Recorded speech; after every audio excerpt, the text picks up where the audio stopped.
Hi everyone and welcome back to my channel. I want to put a quick disclaimer out there that if you are sensitive to the topics of self-harm or eating disorders or anything of that art, then this video is definitely gonna be something that isn't gonna be for you, nor would the next couple of my videos are going to be. The reason why I'm making this video is because realistically I wanted to do this for a while, but the reasons why I wanted to do it wasn't it wasn't what I wanted to stand by. A lot of it was because I wanted to do it because somebody else was doing it, and I want to do it for me. And I've come to the conclusion that right now in my life that I'm unhappy.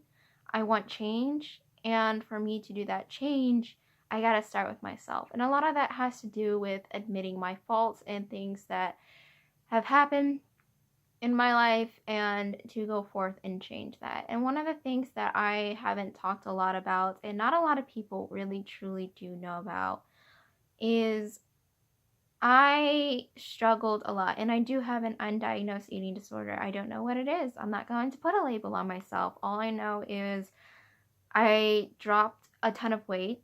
One day I collapsed. It got into the way of my health. I see myself bigger than what I am, and now I'm better. But well, yeah, better than what I would like to be, but and I'm doing this also because I want change, and I work the best being able to look back at what I've come from.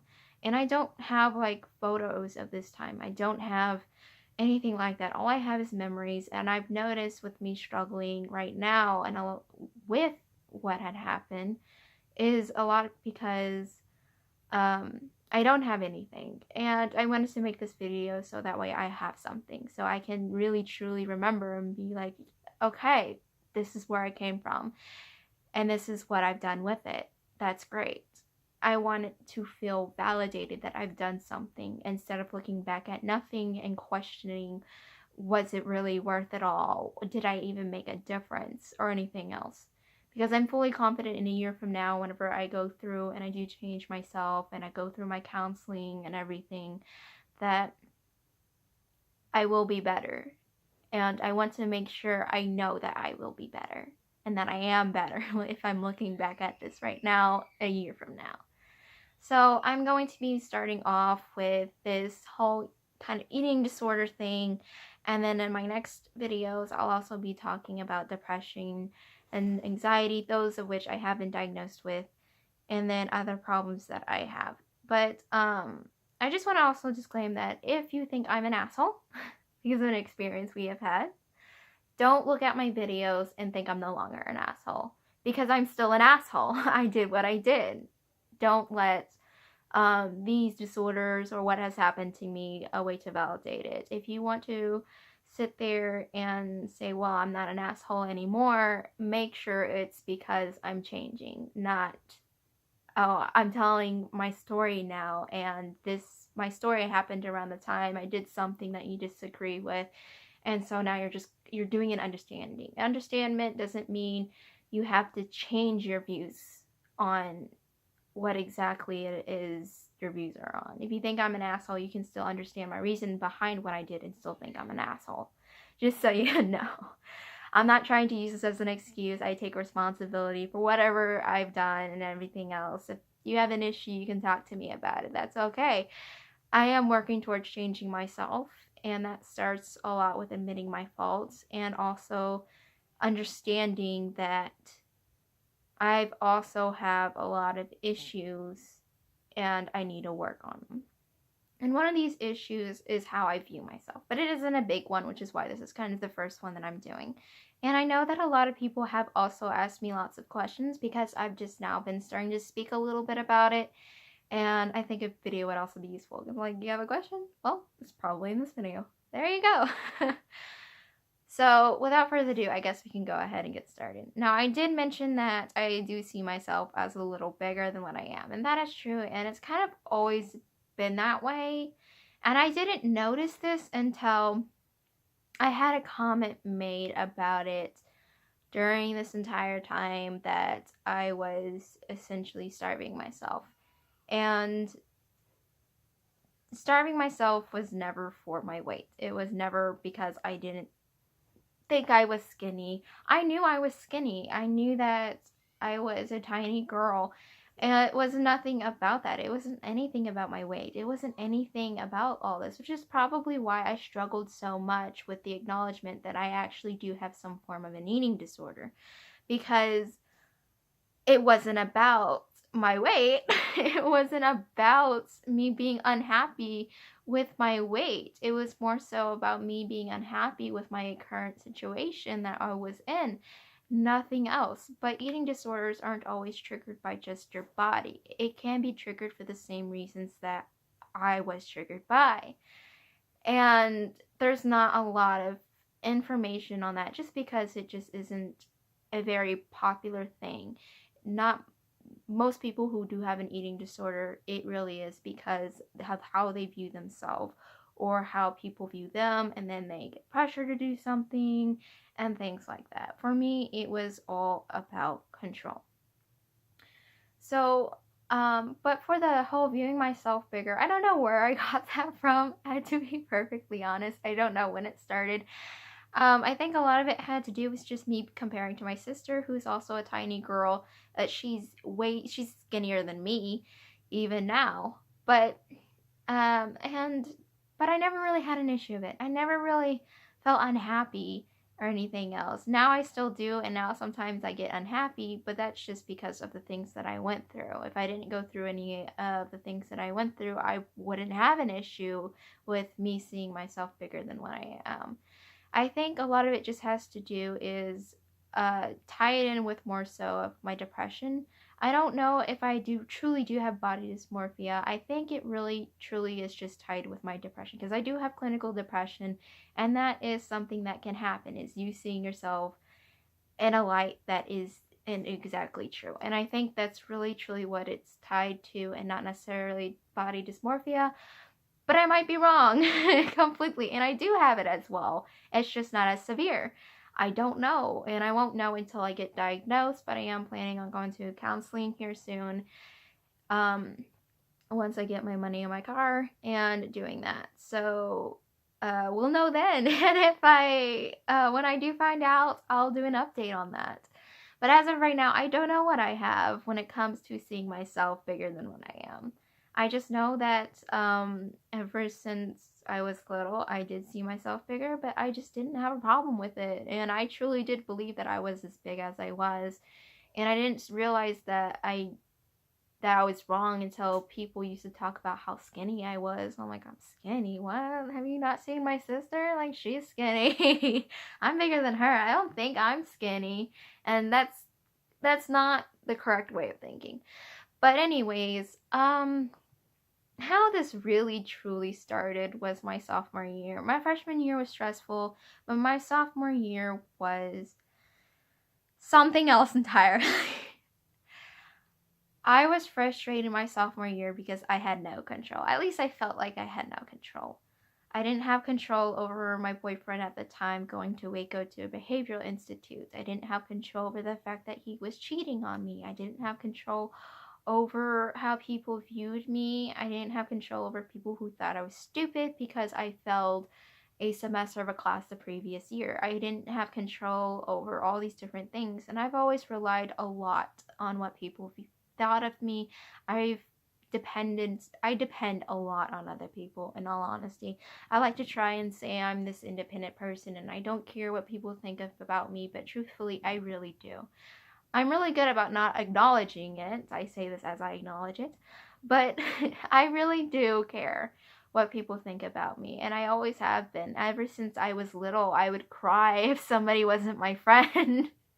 I remember I was about 5 years old whenever I went to school, and there was some kid that just didn't want to be my friend. And that's okay. Not everybody has to be your friend. And I know that now.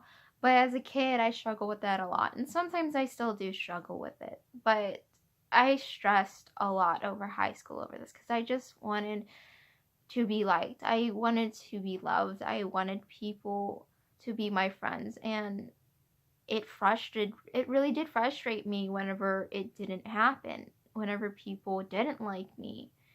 And people have their own reasons. You don't gotta like everybody. And it's so hypocritical because I don't like everybody either. But it was an issue for me. And I stressed a lot over that. I stressed a lot over my current situations. I stressed a lot over at home too. I felt like I had no control over my house and my relationships with my family. And that I was just giving up on everything. And I wanted control over something. And without realizing it, I figured out I control what I eat. I control how much I eat. I can control when and where I eat. I control if I eat at all that day or not. And I started doing that. Now, originally, whenever I started doing that, I just told myself, I get sick if I eat and I'm stressed. And that is true. And this was a very stressful year for me. I do throw up if I eat and I'm really upset and stressed. And I hate throwing up. I hate it. I absolutely hate it. So I don't do it. It's a real reason that I do have. But I abused that reason because it wasn't about it. It was, I do feel like deep down it probably was originally, but it turned into a whole other thing entirely, and that wasn't okay. I stopped eating, and I was about 115 pounds before all this. And again, this wasn't about my weight. This wasn't about how I saw myself. This was about control. So, but I did kind of worry a bit, and there was still that logical part of my head where I was like, I'm damaging myself and everything else. People are going to start noticing. I'm going to get really skinny. I'm going to become an anorexic, and I don't want that or anything else. And so I weighed myself, and I was 100 pounds, which isn't a whole lot. It's 15, but I've always been a very small girl. I've always been short and petite, and I still am. I still am pretty small, despite the fact this is the most I've ever weighed. I am a skinny person. But comparing it to my sister, who's naturally skinnier than me and everything else, I kind of saw myself that if I get to my sister's weight, I'd be fine still, even though if I ever got to my sister's weight, that'd be bad. And I actually eventually did. But whenever I weighed myself and I was only 100 pounds, I kind of congratulated myself in a way because I thought it was way worse and everything. And so whenever I saw it was just 15 pounds, that's all I saw it as. Oh, it's just 15 pounds. I can stop when I want to. It's okay. No, it's not okay. And I continued. And I didn't weigh myself again for a while. And then I got to 90 pounds. When I got to 90 pounds, it's like, okay, well, maybe I should start eating a little bit more. And I did. And then I stopped, and I dropped to 85 pounds. And then I just stopped weighing myself. By the time I got to 85 pounds, people definitely noticed. Friends were making me eat. My mom even noticed, and she even asked, I think it was like her doctor or counselor or something, but she told me she had asked for signs that her daughter, me, has an eating disorder. And she never talked to me during this time or anything else because she figured that I'd come to her or something. I never did until way after the fact, and we talked about it, but it was bad. And I like to say it wasn't that bad, but I have to admit that it really was bad. I stopped weighing myself at 85 pounds because I knew I was lower. I knew I was getting to my sister's weight. But I still didn't stop. And it was rough. And most people really don't know about this. I think there's only about 2 or 3 people that know that I actually got below 65 pounds, which is, I don't understand how I didn't end up in a hospital or collapse sooner, but it was rough. And whenever I was dating that boy at the time who was in Waco, I did mention to him about it. And I was so stressed about him being over there and everything else. But eventually he, of course, came back, and it was around winter time. And I remember I was so happy because one of the biggest things that I did stress about was I knew he was cheating on me, but I didn't care. I felt like a part of me deserved it, even though no one really deserves being cheated on, and I don't understand why people would do that. Like, I can, but I just don't understand how people can see it as a validation. I just, it just made me, I just didn't care. At that point, I was still willing to be with him, even though no one told me yet that he did. I kind of figured on my own just because of how he was acting. But he knew a little bit of what was going on, and he knew I dropped weight. He definitely didn't know the severity of it, but that doesn't excuse his fucking actions that I'm about to explain. And excuse that little slip up there, but it really made me angry. He picked me up, spun me around, and stated that I was getting heavy. And I felt like I was heavier. I was under 65 pounds. He had picked me up, no problem before, at 115. And this behavioral institution believed in physical labor. Okay, so he came back stronger too. I'm like, you came back stronger. I dropped so much weight, and you're going to make jokes about this whenever you don't know the full extent of it, but I've been struggling with eating. Really? You're going to make that. Even though it wasn't about weight. It bothered me because then it started becoming about my weight. Because I had it in my head this entire time that I was scared because people were going to notice that I was dropping weight, and people were noticing, but now I have somebody telling me that I'm getting bigger. And I was starting to eat a little bit more at that time because I knew I was way under, and that was dangerous. I stopped looking at the pro-ana community, which is still a thing where people are pro-anorexic, and I used to follow this one YouTuber who's still around today. I'm not going to say her name because anybody that knows the pro-anorexic community, or you just look it up, she's pretty much the face of it all. And it's sick. I'm sorry. It really, truly is sick. It is disgusting. That community should not be a community. It should not be a thing. It is disgusting. The people who are anorexic themselves are not disgusting. They are some beautiful people too. But what they are doing is disgusting. It is wrong. It is not okay. And it's just so frustrating because I used to think that people were beautiful and everything, and what they were doing was beautiful, and I'm just, no, it is disgusting, and I just can't anymore.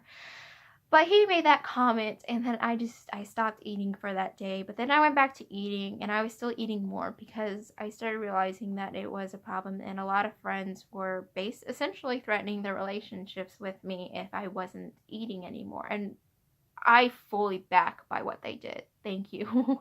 If you were one of the people that did that, thank you. Like, I don't even care if we're not friends anymore. Thank you for that. But, then he made another comment that just stuck with me. I was eating one of those crappy cereal brownie bar things that were disgusting, and I hated them, but it was the only thing that I knew that I could eat that I won't throw up, as I was feeling sick that day. And I was still messed up over his previous comment and everything else, and it got stuck in my head like, am I lying to myself again? Is this actually about my weight? Am I actually unhappy with my weight? And it started making me question it. And I remember he just looked at me a funny way. And I was eating, and I'm like, what is it? And he's like, oh, no, it's nothing. I'm like, no, tell me, what is it? What's wrong? I just noticed you were eating more. Yeah, what about it? It's nothing. No, what is it? I should have just left it alone. I just don't want you to get fat.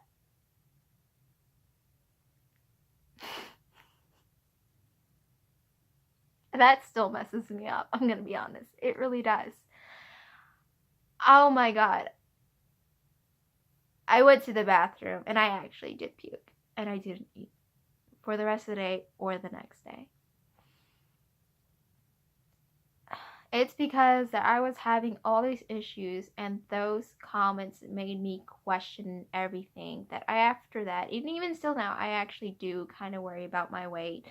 And sometimes I am unhappy about what I see in the mirror. I wasn't before. I wasn't before this eating disorder. I wasn't even during the beginning or middle of it. It wasn't until these comments were made to me by somebody I loved with all my heart and I trusted, said something to me. And the worst part about it is he did it just to see if he can get away with it, just to test what he can do. So it was rough, to say the least. But I got better and I started gaining weight, and then we broke up, and then I started gaining weight even more. But how I was gaining weight because I was scared was me eating a lot of crap. And I weighed myself for the first time after gaining all this weight, and I was at 90 pounds, which made me happy. It made me so happy that I was finally at 90 pounds, but unfortunately it was not good fat. It was a lot of bad fats that I was eating, and so when you are putting on all this weight that is from unhealthy food, it's still not okay, and it can make you sick. And I was eating so much junk, and I was just eating and eating and eating and eating. And because I did all this eating and eating because I was scared, to this day, sometimes I won't eat, and then other days I'll just not stop eating. And that's something that I am overcoming, and it's okay. And I'm a lot better than what I was just a few months ago, but it was something that just developed after I had moved out, but it's quickly being demolished, which is great. But I ended up one day just looking in the mirror. I can't remember what I was doing. I think I was just, I can't remember what I was doing. I think I had like an eyelash in my eye and I was trying to take it out or something. And I just started blinking and everything was turning black, and I took a step back and I couldn't breathe and I collapsed onto the ground. I almost hit my head on the toilet and I was just shaking violently and I couldn't say anything and I was just shaking. And it was one of the most terrifying things I've personally experienced. Like, it still messes me up, and it was horrible and it scared me, and it felt like it was going on for hours, but realistically it was probably no more than like a minute. But it was horrifying. I couldn't move because this entire time I was trying to get myself to stand up. But once I finally did, I still didn't get even my sight back fully, and I just rushed over and I looked at my stepdad. He was in the kitchen. He said something. I couldn't hear him, but he was joking around when something came up to me, and I just burst into tears. And his face was just like, oh. And then he sat me down and gave me grapes and I think it was like walnuts and then water and everything, because I told him that I collapsed and everything. And he's like, oh, well, you're probably missing a lot of vitamins and nutrients, so eat this. And so I did. I hate grapes, I hate nuts, and I hate drinking water, but boy, did I did all three of those things.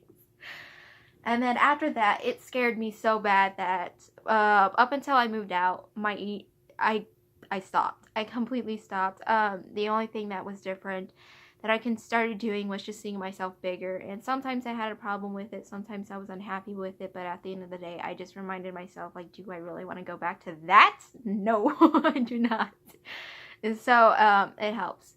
But unfortunately, once I moved out, I just became really stressed, and I didn't know what I wanted to do when it came to like things at home, how I wanted my relationships to go back at home and everything, and that stressed me out so much. And I started feeling like maybe the whole not having control part of that aspect again, because I was just so unsure of what's gonna happen next. And so I noticed that I was some days I would eat and sometimes I wouldn't eat much of anything, and then other days I would just eat constantly. And that is something that does happen, where that is another type of eating disorder. But I haven't done that in a while, and I'm a lot better now and everything. But I think the last time I did that was 3 months ago or something like that. It's been a while, which is great. It means I've gotten over it and I'm better and I don't have to worry about that anymore. But I stopped around the time actually that Jaden animation video with Boy in a Band, where she talked about her eating disorder, and they made a song over it. And whenever I listened to that, I cried. Because whenever she was on the whole aspects of control, and then eating everything inside and then not eating at all, those just really hit home for me. And then filling up on, like, the whole song was just constantly, I cried so hard. And I kept on, because I wanted to keep it in my brain that I should be feeling this way. I should be feeling every emotion that this song's making me feel, because what happened to me was real. What happened to me was bad. What I did to myself was cruel. And I'm better now. I've come so far, and I hope that I continue to come even further. But that's essentially what happened with all of that. Hopefully I don't go back towards that. I really don't think I will. But that's my story when it comes to me struggling with eating and how I view myself. And that's really all that there really needs to be said about it. If you currently are struggling with eating, or if you're eating so much or anything else, please talk to somebody. Even if it's like, it doesn't have to be me if you're not comfortable with me. Just somebody that's going to listen to what you have to say and everything, because having somebody to listen will help out a lot. I did have friends that wanted me to eat and helped me eat and everything else, but one thing, and I think that's why it got as bad as it did, is that I didn't tell anyone what was truly going on.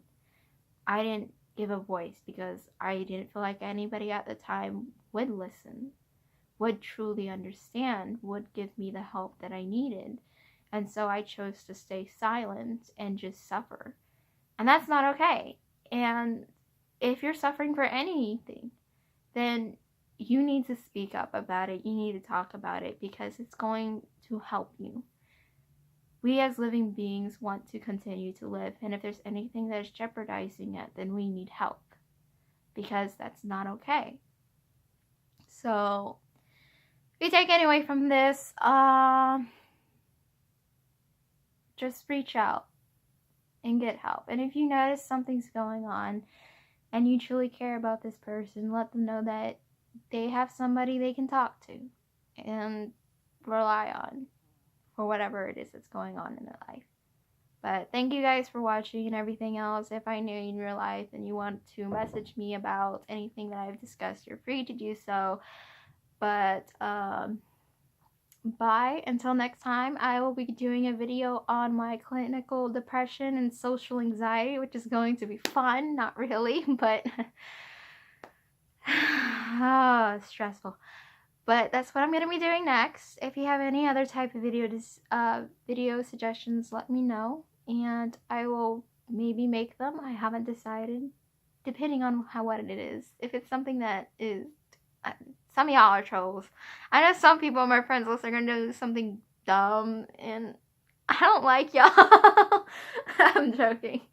There's one person in particular that I know is going to request something dumb and outrageous, and I can't wait to hear it and just be like, what is wrong with you? But enjoy your day. Thank you for watching, and stay tuned for my videos on the depression and the anxiety. Bye-bye.